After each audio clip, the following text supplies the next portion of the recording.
Olá, bem-vindos ao Curiosamente, agora com um novo formato. Em cada episódio convidamos uma figura pública para fazer perguntas aos cientistas do Instituto Gulbenkian de Medicina Molecular. Hoje temos connosco a Sónia Tavares. Olá, Sónia. Olá, muito obrigada. Cheia de curiosidade. Cheia, isto é um desafio e uma responsabilidade. Muito bem.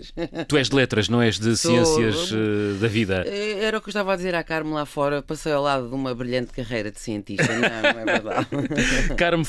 Maria Carmo Fonseca, cofundadora do GIM e atualmente Group Leader, é a nossa convidada para uma conversa sobre genes. Maria Carmo Fonseca tem concentrado as suas investigações no estudo das moléculas de RNA. O que é o RNA e porquê é que é tão importante conhecermos estas moléculas? Muito obrigado pelo convite. É um prazer estar aqui e falar sobre as minhas moléculas preferidas, que são os genes e o RNA. Ok. Então, todos nós sabemos que os genes constituem a base da vida. Sem genes não há vida e sem genes não há transmissão, não há hereditariedade. O que passa de pais para filhos é o conjunto de genes. Só que os genes são linhas de comando e o RNA é a molécula que permite efetuar o comando. E por isso é que é tão importante, porque sem RNA não há vida, não há execução da informação contida nos genes. E, portanto, não existe uma sem outra? Não existe uma sem outra e o RNA regula a atuação dos genes e, portanto, pode modular que genes é que estão a ser manifestados, expressos em cada célula, em cada momento. E é isso também que nos abre as aplicações médicas que começaram a ser desenvolvidas nos últimos anos. Muito bem, era por aí a minha próxima pergunta. Que descobertas científicas se produziram a partir do estudo do RNA? O estudo do RNA tem dado origem a imensas descobertas muito fundamentais para aqueles cientistas que só têm curiosidade sobre entender a vida. E começamos pela origem da vida, porque no início pensamos que eram apenas moléculas de RNA. O RNA foi o antecessor dos genes, como nós os conhecemos hoje, o DNA. E para além de conhecer como funcionam as células, como funcionam os seres vivos, o estudo do RNA também nos permitiu muitos conhecimentos que agora são aplicados à medicina. Muitos conhecimentos sobre vírus, porque há muitos vírus que dependem de moléculas de RNA, muitos conhecimentos sobre o mecanismo que causa doenças, o mecanismo que dá origem a doenças, e tratamentos. Nós todos nos lembramos das vacinas de mRNA para a Covid, mas agora que a Covid passou e que vamos passar a receber vacinas de mRNA sem nos apercebermos, agora a grande novidade são as vacinas contra o cancro. Vacinas de mRNA que estão a ser desenvolvidas contra cancros específicos e começam a vir os primeiros resultados dos ensaios clínicos e são muito animadores. E, portanto, Portanto, estamos cada vez mais perto de uma vacina contra o cancro, é isso? Eu diria que nós já temos vacinas contra o cancro, agora temos é que ter as melhores vacinas e perceber quais os cancros que respondem melhor a essas vacinas. Mas há um outro aspecto também, deixem-me só dizer mais isto, há um outro aspecto também muito importante. Nós falamos muito da edição génica, das terapias génicas. Ora, a nossa capacidade de manipular o genoma passa por moléculas de RNA. Ou seja, e voltando um bocadinho atrás à vacina do Covid, explique-me, eu que sou absolutamente leiga nisto tudo e como provavelmente serão muitos dos ouvintes, o que acontece na vacina do Covid é que o RNA vai levar uma informação à célula, não é? Uma programação. Exatamente. Não entra no núcleo, ou seja, não acontece nada com o nosso ADN. Exatamente. As pessoas pensam que a programação vai programar o nosso ADN, mas não. É uma programação temporária. Nem mais. para que o nosso corpo consiga perceber com uma nova infecção aquilo que já foi programado, neste caso o Covid, para ele identificar. É isso que acontece. Exatamente. A programação é isso. Exatamente. Explicou, a Sónia estudou bem a lição. Explicou muito bem. E ao longo da história da medicina, as primeiras vacinas, nós inoculávamos nas pessoas o próprio micro-organismo morto, que era para o sistema imune aprender a defender-se sem haver infecção. Depois, à medida que fomos sabendo mais sobre o código genético e as moléculas do código genético, em vez de inocular o micro-organismo todo, passámos a inocular só a proteína. Mais recentemente, começámos a inocular o DNA que codifica a proteína. E a última revolução foi, em vez de inocular o DNA, inoculámos o mRNA, que tem a mesma informação. Qual foi a grande vantagem? Primeiro, do ponto de vista técnico, é mais rápido produzir vacinas baseadas em RNA. Segundo, todos se lembram que no início da pandemia havia várias vacinas. Havia a AstraZeneca, havia a Pfizer. Umas eram baseadas em RNA, outras eram o método clássico do DNA. E o que se verificou é que as vacinas baseadas em DNA tinham mais efeitos secundários, se bem que raros, mesmo assim eram superiores aos do mRNA. Porque era injetado, porque era incorporado ou era inserido no corpo mais informação genética. Não passa por aí. Não passa por aí. Pensamos que é o veículo em que a informação genética era veiculada. Eu não sei se percebeu, eu tive aqui alguma hesitação na palavra que deveria usar, porque isto é muito dada desinformação, não é? Eu acho que foi o que aconteceu também com muitas pessoas. Foi precisamente...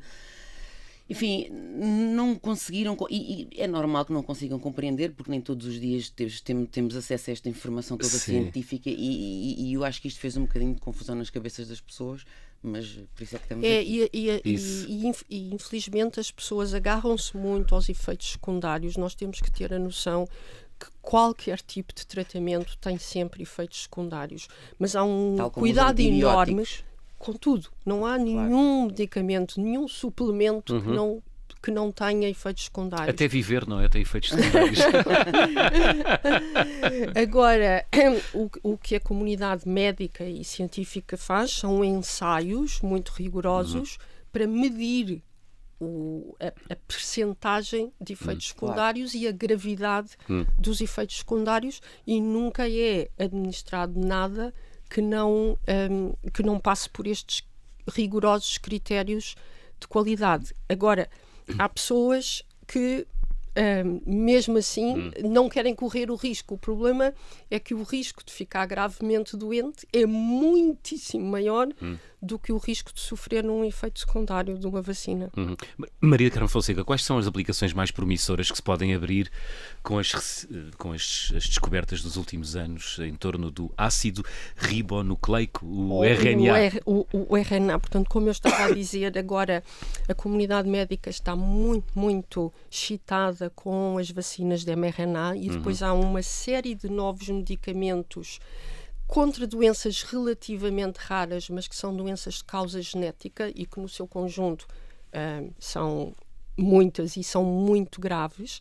A última novidade foi uma terapia ainda experimental contra a doença de Huntington, talvez já tenham ouvido falar, que é uma doença hereditária em que a partir dos 30, 40 anos as pessoas começam a ter sinais precoces de demência, de perca cognitiva, de perca de controle motor, e em poucos anos morrem. Portanto, é uma doença fatal que se manifesta em adultos relativamente jovens. Tem sido uma doença para a qual não há nenhum tipo de cura, e em 2025, pela primeira vez, houve um estudo experimental que usa o RNA para tentar combater e travar a doença. Ou seja, o RNA não é só aplicável a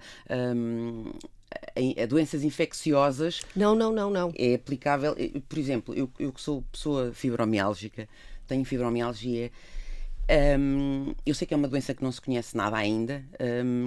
Acha que é possível, um dia que se conheça mais sobre a doença, ou até o RNA, possibilitar o conhecimento, enfim, do que é que se passa aqui dentro e poder modificar, portanto, de uma forma, não é, através desta modulação, não é, desta modulação molecular, não sei se é assim que se diz. Exatamente. Quanto mais nós sabemos sobre a causa molecular das doenças e sobretudo aquelas doenças em que há uma causa muito direta entre uma mutação, porque no caso da doença de Huntington é uma mutação que se herda.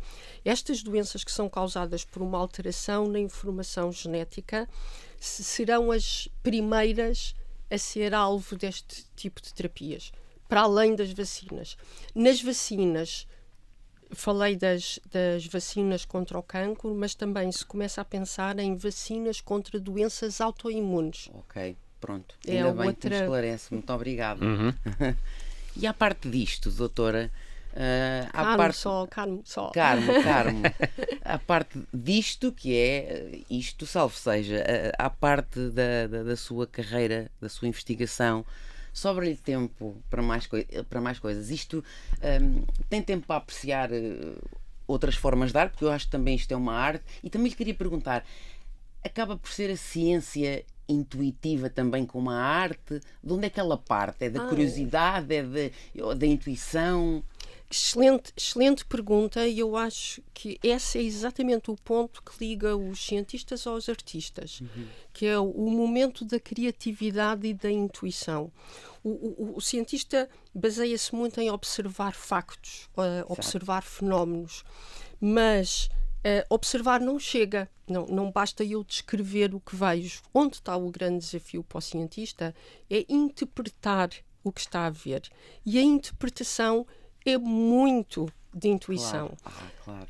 Eu diria que é praticamente quase tudo intuição. Agora, onde está a grande diferença entre o cientista e o artista é que o artista tem um momento da criatividade, tem a sua intuição e depois mostra o produto da criatividade ao mundo.